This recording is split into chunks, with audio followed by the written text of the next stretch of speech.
Hello दोस्तों, नमस्कार। मैं हूँ अर्चना तिवारी, स्वागत करती हूँ अपने यूट्यूब चैनल पे। तो हेलो दोस्त, मैं हूँ वंदना दुबे, स्वागत करती हूँ अपने यूट्यूब चैनल पे आप सभी का। और हम दोनों बहन मिलकर बहुत ही प्यारा सोहर गीत सुनाने जा रहे हैं। कैसे लगेगा कमेंट में जरूर बताना। दुआरा पे बैठे हैं पियावा धाना से धाना से दाना हमारे जाहो तेला नवा सुनीता सुखा सोहर सुनीता सुखा सोहर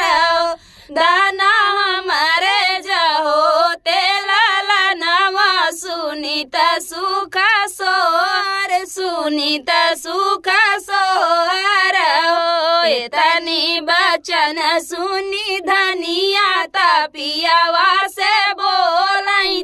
पियावा से बोलाई हो पियावा हमारे जाहो ती बिटियावा को खिया तारी जाती को खिया तारी जाती नी हो पियावा हमारे जाहो ती बिटियावा को खिया तारी जाती को खिया तारी जाती नी हो बेटवा के भाई सुखा मिले है ना दरिया भलाया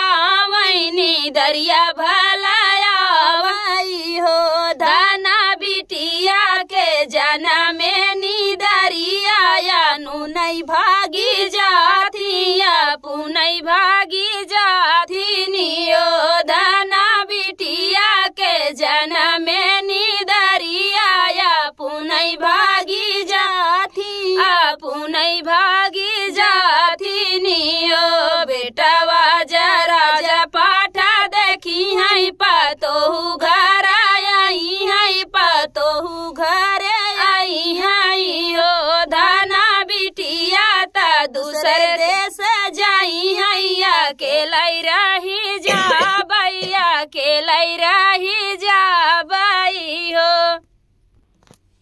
बिटियाऊ के भाई नीदरी बिटियाऊ के भाई नीदरिया भाई बहुत सुख मिली रही बहुत सुख मिलाई हो पियावा बिटिया ता घरे लक्ष्मीनिया ता बड़े भाग से मिलाई ता बड़े भाग से मिलाई हो पियावा बिटिया ता घर के लक्ष्मीनिया बड़े भाग से मिलाई बड़े नी भाग से मिलाई हो जब सब बेटावा जाना मी है पतोही कहाँ मिली है पतोहू कहाँ मिली है हो पियावा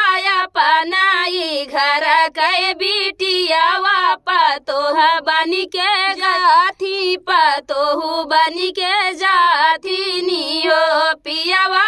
पने नी घर के बिटियावा पतोहू बन के जाती पतोहू बन के जाती नी हो।